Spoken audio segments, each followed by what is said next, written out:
Assalamualaikum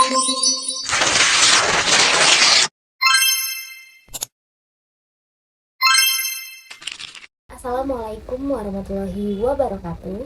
Yang terhormat Ibu Endah Yuni Puspitasari, SE MACC, selaku dosen pengampu mata kuliah Teori Akuntansi. Perkenalkan, nama saya Sinta Dwi Wahyuni dari kelas 5A Akuntansi Bisnis Digital. Jadi di sini saya akan menjelaskan materi mengenai pengungkapan laporan keuangan yang terdiri dari 5 indikator. Yang pertama, pengertian dan jenis pengungkapan. Yang kedua, informasi yang diungkapkan. Yang ketiga, pengungkapan wajib dan sukarela. Keempat, metode pengungkapan. Dan yang terakhir, pengungkapan sosial dan lingkungan serta teori yang melandasinya. Baiklah, langsung saja ke indikator yang pertama, yaitu pengertian dari pengungkapan.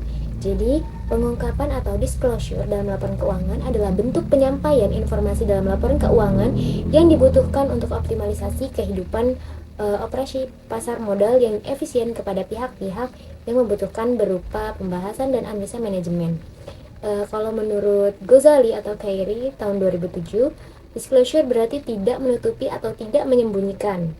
Nah, dalam makna yang lebih luas, pengungkapan atau disclosure artinya memberikan penjelasan yang cukup dan bisa mewakili keadaan yang sebenarnya dalam perusahaan. Dengan demikian, informasi itu harus lengkap, jelas, akurat, dan dapat dipercaya dengan kondisi yang sedang dialami oleh perusahaan, baik informasi keuangan maupun non-keuangan, sehingga tidak ada pihak yang akan dirugikan.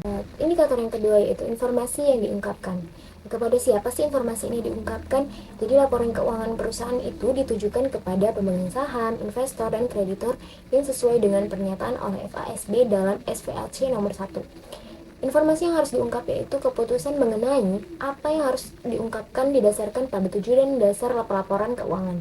Jika tekanan pada para investor, maka salah satu tujuannya adalah penyajian informasi atau peristiwa yang memadai agar dapat dilakukan perbandingan mengenai hasil-hasil yang diharapkan. Nah, apabila peristiwa tertentu tidak dapat diusulkan sebagai bagian dari laporan keuangan, maka peristiwa tersebut dapat diungkapkan melalui cara lain seperti catatan atas laporan keuangan, informasi pelengkap, media pelaporan lain, dan informasi lainnya. Nah, itu adalah informasi yang harus diungkapkan oleh perusahaan. Selanjutnya mengenai jenis-jenis pengungkapan. Terdiri dari 2 jenis pengungkapan. Yang pertama ada pengungkapan wajib dan pengungkapan sukarela. Pengungkapan wajib atau mandatory disclosure adalah pengungkapan informasi yang diwajibkan oleh peraturan yang ditetapkan oleh suatu badan otoriter atau suatu perusahaan. Jadi setiap perusahaan itu wajib menyampaikan laporan keuangannya kepada publik. Pengungkapan wajib digunakan untuk mencegah pemakai laporan keuangan dari informasi yang dapat menyesatkan.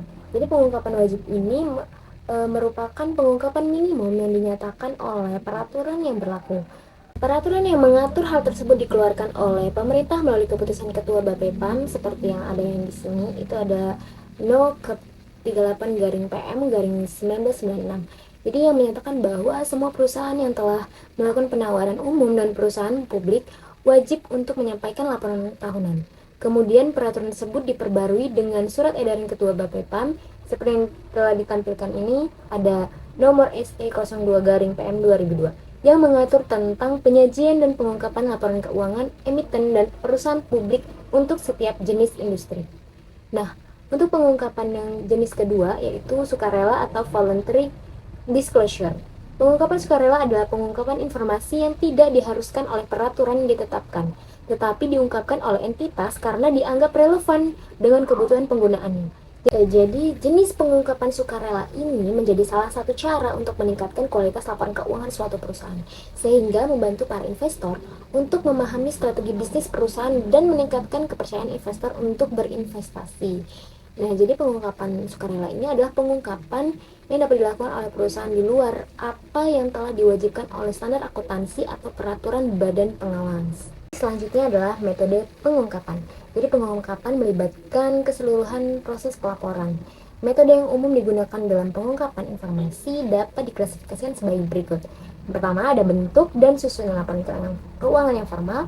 Yang kedua terminologi dan penyajian yang terrinci. Yang ketiga ada informasi sisipan. Yang keempat catatan kaki. Yang kelima ikhtisar tambahan dan schedule. Yang keenam ada komentar dalam laporan audit. Dan yang terakhir ada pernyataan direktur utama atau ketua dewan komisaris. Baik, indikator yang terakhir yaitu mengenai pengungkapan sosial dan lingkungan serta teori yang dilandasinya. Untuk lingkup dan lingkungan pengungkapan sosial itu, selama ini belum ada definisi tunggal yang dapat digunakan untuk menunjukkan pengungkapan sosial dan lingkungan. Namun demikian, terminologi pengungkapan sosial dan lingkungan mungkin dapat diartikan dengan konsep audit yang dikemukakan oleh Elkington tahun 1997. Nah, atas dasar yang dikemukakan oleh Elkington 1997, pengungkapan sosial dan lingkungan merupakan proses yang digunakan oleh perusahaan untuk mengungkapkan informasi berkaitan dengan kegiatan perusahaan dan pengaruhnya terhadap kondisi sosial masyarakat dan lingkungan. Konsekuensinya yaitu untuk menentukan apa yang seharusnya diungkapkan, menyusun laporan keuangan bisnisnya yang dihadapkan pada masalah bagaimana mengukur dan mengklasifikasikan informasi dalam PSA. Untuk teori yang melandasi pengungkapan ini adalah pengelompokan teori yang bermanfaat untuk dibicarakan adalah pengelompokan yang dibuat oleh Gray, Cowley, dan Lauver 1995. Mereka ini mengklasifikasikan perspektif teoritis ke dalam decision usefulness, economic based theory, political economy theory, dan stakeholder theory. Untuk teori decision usefulness, pendekatan ini menjelaskan praktik PLS dan disebut sebagai manfaat yang diperoleh dari pengungkapan informasi sosial dan lingkungan. Jadi decision usefulness ini memiliki dua aliran utama. Yang pertama ada studi yang berusaha menjelaskan praktik PLS dengan cara meminta responden untuk mengurutkan item atau informasi dalam PLS dan yang paling penting atau yang paling bermanfaat. Aliran yang kedua didasarkan pada studi yang berusaha untuk menentukan apakah informasi pertanggungjawab sosial memiliki nilai informasi baku, pasar modal, atau pelaku pasar. Teori yang kedua yaitu economic based theory. Teori ini didasarkan pada pendekatan riset positif, yaitu pendekatan yang menganalisis apa yang terjadi atau what is sebagai lawan pendekatan normatif yang menganalisis apa yang seharusnya atau what should be. Nah, teori ini menganut paham yang mengutamakan maksimisasi kemakmuran dan kepentingan pribadi individu. Yang ketiga ada political economic theory. Nah, manfaat dari teori ini terletak pada sudut pandang yang digunakan, yaitu dengan fokus pada ekonomi self-interest dan wealth maximization yang dilakukan oleh individu atau organisasi. Teori yang keempat yaitu stakeholder theory. Teori ini mengatakan bahwa perusahaan bukanlah entitas yang hanya berpotensi untuk kepentingannya sendiri, namun harus memberikan manfaat bagi stakeholdernya. Dengan demikian, keberadaan suatu perusahaan sangat dipengaruhi oleh dukungan yang diberikan oleh stakeholder kepada perusahaan tersebut. Dan yang terakhir ada teori legitimacy theory. Yang melandasi teori legitimacy adalah kontak sosial yang terjadi antara perusahaan dengan masyarakat, di mana perusahaan beroperasi dengan menggunakan sumber ekonomi.